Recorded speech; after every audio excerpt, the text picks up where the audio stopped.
कुर्ल्यामध्ये भरधाव बेस्ट बसमुळे तब्बल 7 निष्पापांनी आपला जीव गमावला। याच अपघातामध्ये 40हून अधिक जण हे गंभीर जखमी झाले। आता मुंबईतील विविध रुग्णालयांमध्ये या सगळ्या जखमींवरती उपचार सुरू आहेत। अवघ्या काही सेकंदांमध्ये घडलेल्या या भीषण अपघाताची चर्चा मागील 48 तासात मुंबईमध्येच नाही तर राज्यभरात होतीये। दरम्यान या प्रकरणामध्ये कारणीभूत असलेले बेस्टचे बस चालक संजय मोरे साहजिकच आता सगळ्यांच्या रडारवर आहेत। एकीकडे संजय मोरे यांच्या कुटुंबाने संजय मोरे मद्यधुंद असतील किंबहुना त्यांनी मद्यप्राशन केलं असेल याबाबतचे सगळे दावे फेटाळून लावले। स्वतः गिरीश महाजन यांनी सुद्धा संजय मोरे म्हणजेच बस चालक हे दारूच्या नशेत नव्हते हे स्पष्ट केलंय। मात्र तरीही संजय मोरे यांच्या प्रती साहजिकच लोकांचा संताप काही केल्या कमी होत नाहीये। हा संतापाची खरं तर सुरुवात तेव्हाच झाली जेव्हा ही अनियंत्रित बस त्या भिंतीला जाऊन आदळली, जेव्हा लोकांनी संजय मोरे या बस चालकाला बसमधून खेचून बाहेर काढलं आणि साधारण हजारो जणांच्या संतप्त जमावाने संजय मोरे यांना बेदम मारहाण करायला सुरुवात केली। यावेळी संजय मोरे यांचा जीव वाचवण्यासाठी एवढ्या जमावातून केवळ एक व्यक्ती पुढे सरसावली आणि ती म्हणजे ॲडव्होकेट सिद्दीक आशिफ हुसेन।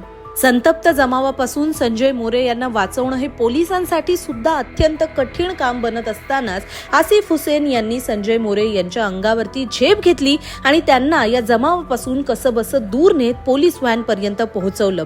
दरम्यानच्या काळात बसचे कंडक्टर सिद्धार्थ मोरे हे जमावाच्या तावडीतून सुटून एका डेंटिस्टच्या दवाखान्यामध्ये जाऊन लपून बसले होते। यावेळी सिद्धार्थ मोरे म्हणजेच कंडक्टर यांना वाचवण्यासाठी सुद्धा आसिफ हुसेन यांनी या डेंटिस्टच्या दवाखान्यामध्ये जाऊन त्यांना वेगळे कपडे दिले आणि त्यांना तिथून बाहेर काढून पोलिसांपर्यंत सुखरूप पोहोचवण्याचं काम सुद्धा केलं। दरम्यान ही मदत केल्यानंतर आसिफ हुसेन हे सुद्धा आता लोकांच्या रोषाला सामोरे जात आहेत। आसिफ हुसेन यांनी माध्यमांशी संवाद साधताना त्यावेळीची जी घटना घडली त्याबद्दल सुद्धा भाष्य केलंय। ते म्हणतात की जेव्हा मी संजय मोरेला वाचवलं तेव्हा तो खूप घाबरला होता, प्रचंड अस्वस्थ होता, त्याला काहीही कळत नव्हतं। संजय मोरे हा आसिफ हुसेन यांना मिठी मारून रडायला लागला होता। यावेळेस पोलीस उपनिरीक्षक प्रशांत चव्हाण यांनी सुद्धा धाडस दाखवत संजय मोरे आणि सिद्धार्थ मोरे या दोघांना जमावाच्या तावडीतून सोडवण्यामध्ये महत्त्वाची भूमिका बजावली। दरम्यान ॲडव्होकेट हुसेन यांनी जरी संजय मोरेला वाचवलं असलं तरी आता त्यांच्यावरती सुद्धा जनमानसातून किंबहुना जीव गमावलेल्या निष्पापांच्या कुटुंबाकडून तसंच जखमींच्या कुटुंबाकडून आणि साधारण कुर्ल्यातील अनेक रहिवाशांकडून टीका होतीये।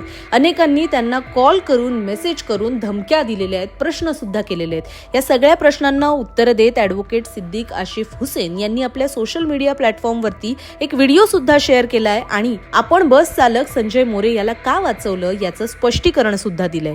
ॲडव्होकेट आशिफ हुसेन लिहितात की कुर्ल्याच्या माझ्या प्रिय नागरिकांनो, मी तुमचे अनेक कॉल आणि अनेक मेसेजेस रिसीव्ह केले। तुमचा राग, तुमची अस्वस्थता, तुमची चिंता हे सगळं मला कळतंय आणि तुमच्या या दुःख व वेदना मी समजू शकतोय आणि त्यामुळेच मी तुमच्या प्रश्नांचं उत्तर देण्यासाठी आता पुढे येतोय। कुर्ल्यामध्ये बस अपघाताला कारणीभूत ठरलेल्या बस चालक संजय मोरे याला वाचवण्याचा कठीण निर्णय मी काल घेतला, कारण मला असा विश्वास आहे की यावेळी जर हिंसाचार झाला असता तर त्यातून कुठलंही समाधानकारक उत्तर मिळालं नसतं, किंबहुना नुकसान हे आणखीनच वाढत गेलं असतं।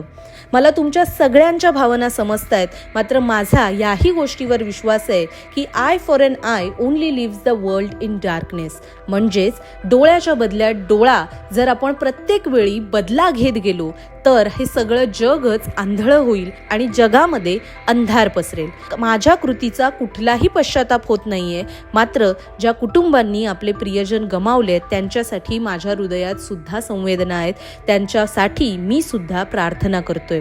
कुर्ला बस अपघातामधील बस चालक संजय मोरे यांना वाचवण्यासाठी आशिफ हुसेन यांनी घेतलेली भूमिका ही आपल्याला पटते का हे कमेंट करून नक्की कळवा। सध्यापुरते कुर्ला बस अपघातातील बस चालक संजय मोरे यांना पोलीस कस्टडीमध्ये ठेवण्यात आलेले आहे। पुढील अपडेट आपल्यापर्यंत आम्ही लवकरात लवकर घेऊन येऊ। ते पाहण्यासाठी लोकसत्ता लाईव्हच्या YouTube चॅनलला नक्की सबस्क्राईब करा। पाहत रहा लोकसत्ता लाईव्ह।